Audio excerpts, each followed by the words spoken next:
바울과 실라가 감옥에서 기도했더니 이제 하나님께서 역사하셔서 이렇게 바울과 실라를 풀어주셨다. 옥문이 열어졌다. 여기 집중하지 않습니까? 그런데 이제 오늘 이 본문은요, 더 중요한 게 있어요. 하나님의 시선이 어디에 머무는가.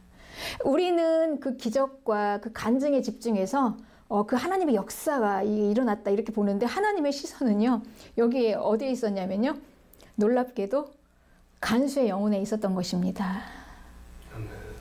보세요, 여러분.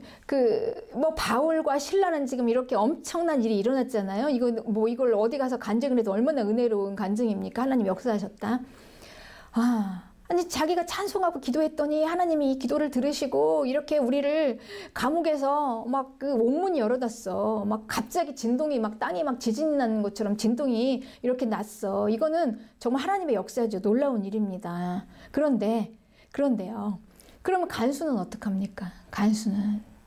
이제 간수가 아주 공고하게, 공경에 처하게 된 게 아닙니까? 이제 간수가, 이제 큰일 난 거죠, 이제 간수는. 지금 이 관원들이 이 바울과 실라를 이제 감옥에 넣고, 이 간수의 역할은 뭐냐면은 이 죄인들을 지키는 겁니다. 그래서 이제 나름대로 간수는 자기의 모든 이제 열심을 다해서, 그 시간에 그 자리에서 있었어요. 책임을 다해서. 그런데 이건 불강력적인 일이잖아요. 갑자기 어디 이상한 바울과 실라가 들어오서 막 기도를 하니까, 갑자기 막 이 옥문이 열리고, 이거 사람의 힘으로 됩니까? 상상도 못한 일이 일어난 거 아닙니까? 이 간수는. 나름대로 자기도 열심히 남한테 피 안 끼치고 살아보려고 살았는데, 이거 어느 날 이렇게 갑자기 이런 불강력적인, 불가피한 일이 일어난 거예요. 이제 간수가 공경에 처하게 된 겁니다. 자기 지금 직무를 다 못했잖아요. 나중에 이걸 어떻게 다 책임집니까? 그러니 이 내 힘으로 할 수 없는 이 한계에서 책임을 져야 하는데 정말 할 수 없어요. 방법이 없습니다. 그럼 이제 절망이면 이제 우리는 뭘 합니까? 이제 사람의 힘으로 할 수 없다. 그럼 이제 절망 가운데 선택하는 게 자살이죠. 그래서 간수가 칼을 빼들어서 이제 자결을 하려고 탁 하는 순간, 그 순간 이제 바울이 이제 큰 소리로 말하는 겁니다. 우리가 다 여기 있다. 한마디. 우리가 다 여기 있다. 우리는 도망가지 않는다. 그러니 이 한마디가요, 이 간수에게는 정말 그야말로 복음입니다. 구원. 간수가 얼마나 깜짝 놀랐겠습니까? 간수는 아직까지 이런 류의 소리를 들어본 적이 없어요.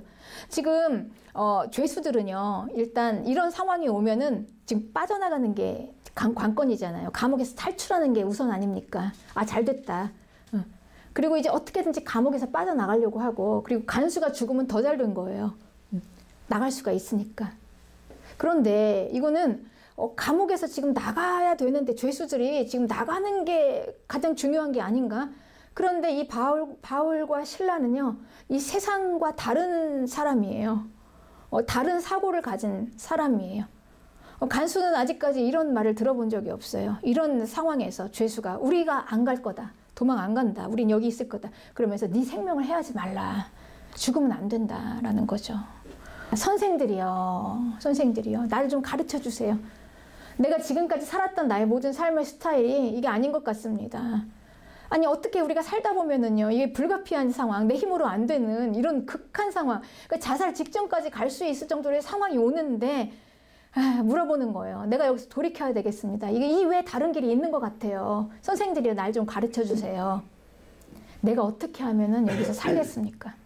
내가 어떻게 하면 구원을 받을 수 있겠습니까? 내가 어떻게 하면 살아날까요? 나를 좀 건져주세요. 이겁니다. 네. 내가 어떻게 하면 좋겠습니까? 어떻게 여기서 보호를 받을까요? 네. 이게 간수의 도움을 요청하는 겁니다. 근데 그때 여러분 바울이 뭐라고 대답하는가 볼까요? 바울이 이렇게 대답합니다. 주 예수를 믿으라. 그리하면 너와 내 집이 구원을 얻으리라.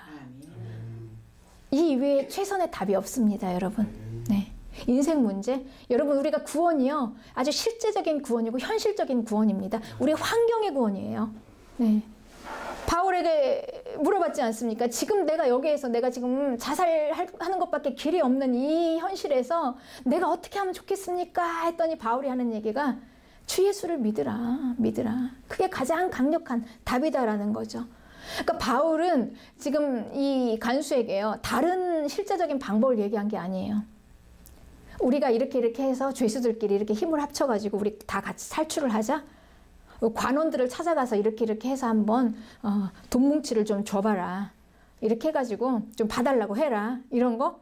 이런 게 아니라는 겁니다. 사람을 찾아가서 이렇게 도움을 구해라? 이게 아니에요.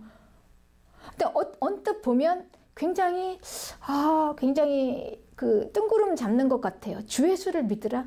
예수님을 믿으면 과연 내 삶이 이게 문제가 해결될까?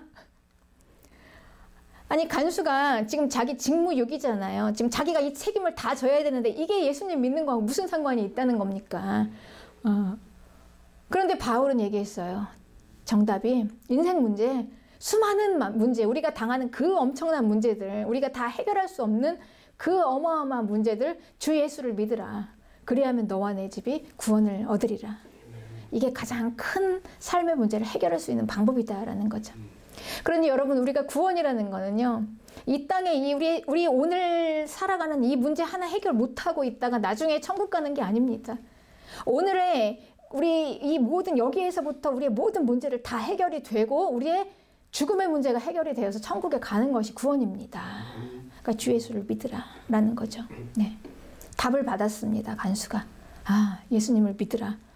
그럼 주님을 믿으면 되겠습니다. 내가 그럼 주님을 믿겠습니다. 그래서 이제 간수가 바울이 얘기하는 복음을 듣고 믿고 그리고 받아들이고 거기서 세례를 받았습니다. 자기뿐만이 아니라 온 집안이 다 세례를 받았어요. 그리고 이제 보겠습니다. 간수가 그 세례를 받고 이제 이 간수의 그날 밤 간수에게 어떤 일이 일어났을까요?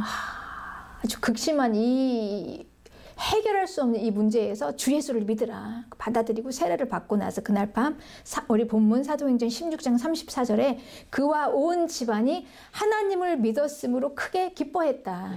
네. 지금 뭡니까 여러분? 이 간수의 환경이 뭐 달라진 건 아니에요. 네.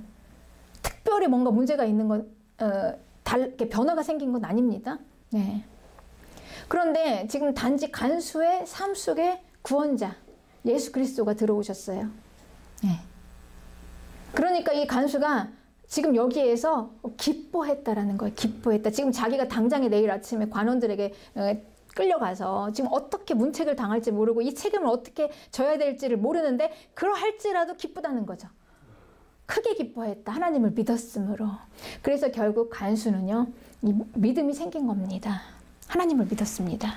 그리고 이 믿음으로 이제 간수는 이 문제를 해결할 것입니다. 네. 내가 할 수 없는 그 수많은 문제들. 이건 어느 날 갑자기 찾아온 재난입니다. 하나님 없이 푸는 방법도 많습니다. 문제를 해결하는 방법이 많지요. 왜 없겠습니까? 뭐 자살을 하는 방법도 있습니다. 징계를 받는 방법도 있어요. 그리고 또 뇌물을 갖다 주는 방법도 있어요. 또 사람들을 찾아가서 온갖 불법적인 수단을 다 써서 풀어보려고 할 수도 있습니다. 그렇게 되면 또 매이게 되고 또 종이 되게 되고 또 착취당하게 되고 또 고통당하게 되는 거죠. 이렇게 악순환으로 인생고가 끝이 없는 것이 인생입니다. 여기서 누가 건져낼 것인가? 대안이 없다라는 겁니다. 길이 없다. 그러니 절망 아닙니까? 그러니 우리가 살아가고 우리가 앉아있는 곳이 어디입니까? 거기가 사망의 그늘이라는 거예요. 고통이라는 겁니다. 내가 할 수 있는 게 없어요. 내가 할 수 없는 그 이상의 짐을 다 지고 우리가 살고 있지 않습니까? 실은 우리가 할 수 없는 일들 투성이에요. 모든 게 다. 그런데 우리는 그 짐을 다 짊어지고 살려다 보니까 그게 고통이었던 것입니다. 그런데 구원이라는 건요, 이 고통 가운데 어둠의 흑암의 그 그늘에 앉아있던 자들에게 빛이 들어오는 겁니다. 빛. 이 절망 속에서 죽는 것밖에는 길이 없었던 이들에게 빛이 들어와요. 구원의 빛. 이것입니다. 우리의 구원이 어디서부터 구원일까요? 간수의 구원이 어디서부터의 구원일까요? 그 죄수들로부터의 구원일까요? 자기의 직업, 그 감옥에서부터의 구원일까요? 누가복음 1장 74절에 보면은 구원자 우리 예수 그리스도가 오실 때 그분에 대한 예언을 이렇게 했습니다. 우리가 원수의 손에서 건짐을 받고 이렇게 얘기했어요. 네. 그러니까 우리가 지금 어디에서 구원을 받는다고요? 원수. 그러니까 우리에게 원수가 있다는 겁니다, 여러분. 그러니까 이게 흐려지면 안 돼요. 네. 명확하게 확실하게 우리가 어디서부터 구원을 받는지 이거에 대한 우리가 확실한 인식이 있어야 됩니다. 원수가 있습니다. 원수로부터 구원을 받는 것입니다. 그러니 우리가 이걸 원인을 알고요. 그리고 어디로부터 이 구원인가를 알고 우리의 모든 상황을 다 진실로 알게 된다면 우리가 인정하는 게 하나 있어요. 우리에게는 구원자가 필요합니다. 내 힘으로 살 수 없어요. 그걸 인정하는 것입니다. 여러분, 이것을 인정하는 것이 축복인 것을 믿으시기 바랍니다. 우리의 구원자. 그렇습니다. 여러분, 우리에게는요, 구원자가 필요해요. 우리의 구원자. 그리고 우리의 구원자가 누구일까요? 우리의 구원자. 우리의 구원자가 누구인지. 우리의 구원자이신 예수 그리스도를 소개하는 요한복음에는요, 우리의 구원자를 창조주로 소개하셨어요. 요한복음 1장 2절에 보면 그가 태초에 하나님과 함께 계셨고 만물이 그로 말미암아 지은 바 되었으니 지은 것이 하나도 그가 없이는 된 것이 없다. 그러니까 우리의 구원자는 누구입니까? 창조주. 창조주 하나님이시래요. 그런데 4절에 보니까 그 안에 생명이 있대요. 네. 우리의 구원자는요, 창조주의 생명을 가진 자예요. 네. 그런데 우리는 그분으로부터 지은 바 되었습니다. 피조물이에요. 그분이 지으셨어요. 그런데 창조주는 여러분, 자기의 그 생명을 가진 자기의 피조물을 끝까지 지키십니다. 절대 버리지 않아요. 네. 마귀는 이 창조주의 생명을 빼앗으려고 하는 겁니다. 어떻게든지 다 자기가 착취해서 가져가서 자기 종으로 만들려고 해요. 그런데 이 창조주는 그 생명을 빼앗기지 않습니다. 그래서 하나님에게 가장 중요한 건 우리의 생명인 겁니다. 무엇보다도. 하나님은 그리고 결코 이걸 어디에도 빼앗기지 않으실 것입니다. 창조주의 생명, 암사슴. 암사슴이 우리는 언제 새끼를 낳는지 모르죠. 그리고 암사슴이 새끼를 낳을 때 어떻게 낳는지도 몰라요. 그런데 하나님께서 말씀하세요. 암사슴은 새끼를 낳을 때 몸을 구부리고 낳는다. 이렇게 얘기하세요. 욥에게 얘기를 해주시는 거예요. 왜? 그 진통. 그렇게 해야지 덜 아프니까. 몸을 이렇게 구부리고 낳네요. 그럼 보세요, 여러분. 그 위대하신 창조주가요. 자기가 만든 피조물 암사슴이 새끼를 어떻게 낳는 것까지 다 알고 계시는 거예요. 다 보고 계세요.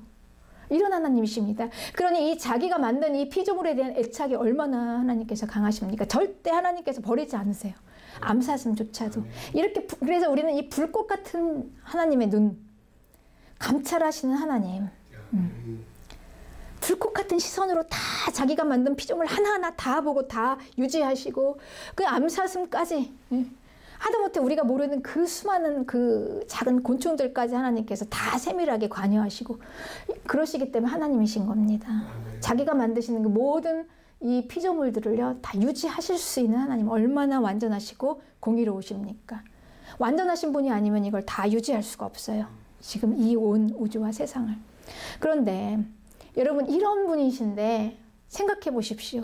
하물며 많은 피조물 중에 자기 형상대로 특별히 만드신 인간은요, 인간에게는 오죽하겠습니까? 사람에게는 오죽할까요, 하나님께서?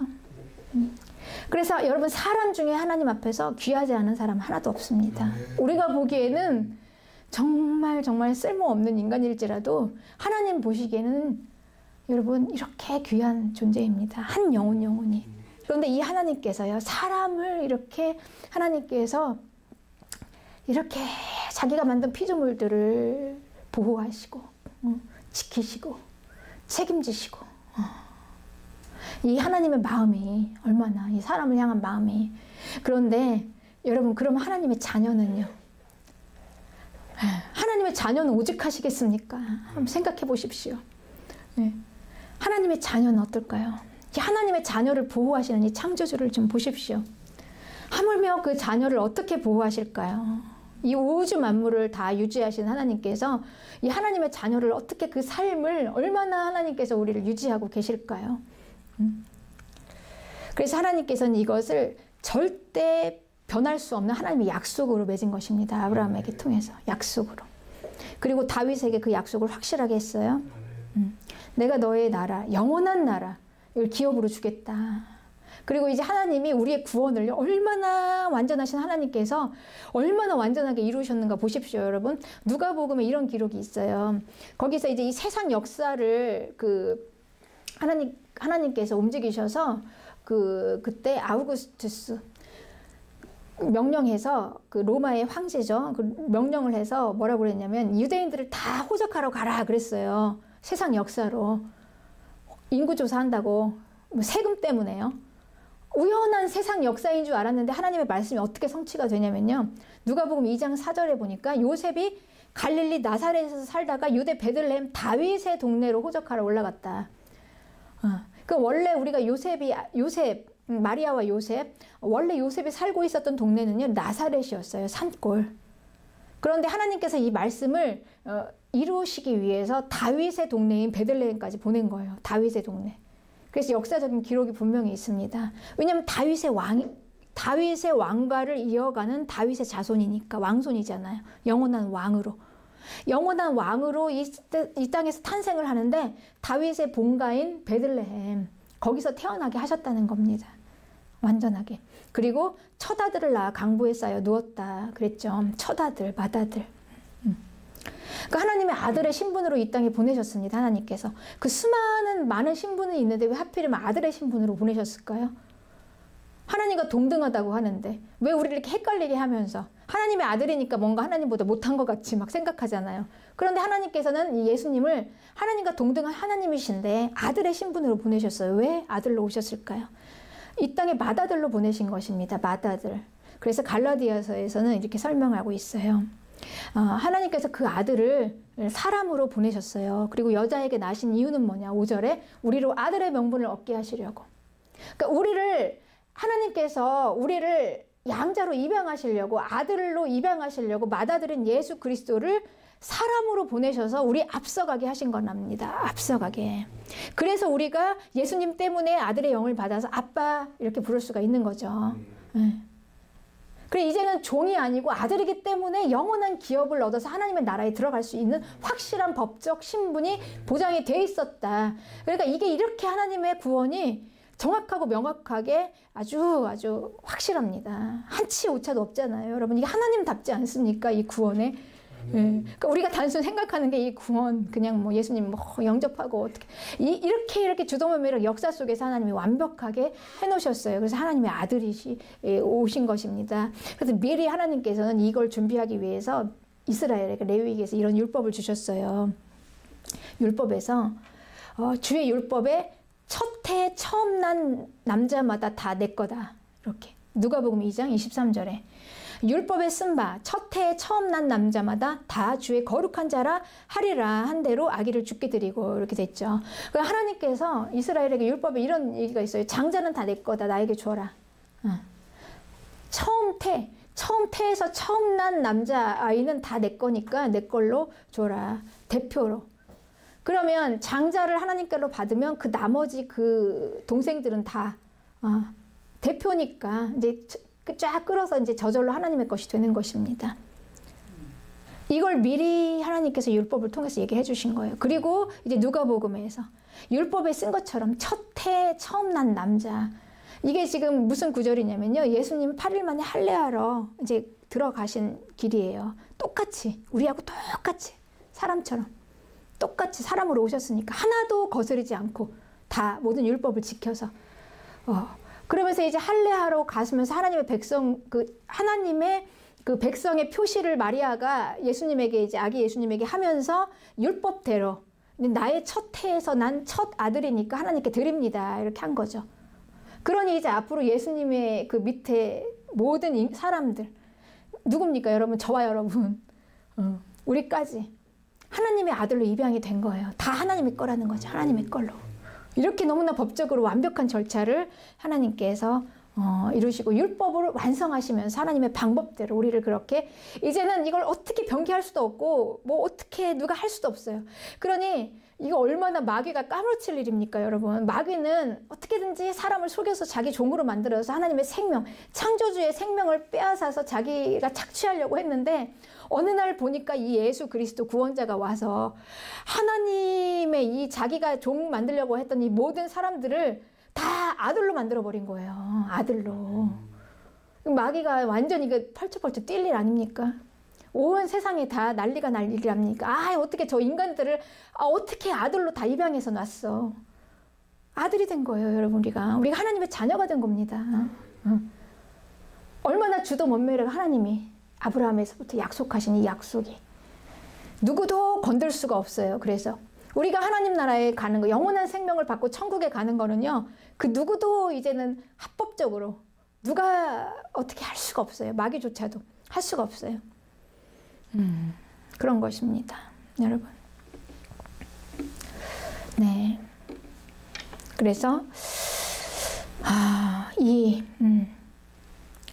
예수님은 하나님의 아들로 입양하도록, 우리를 이렇게 입양하도록 아들이 되어서 오셨죠.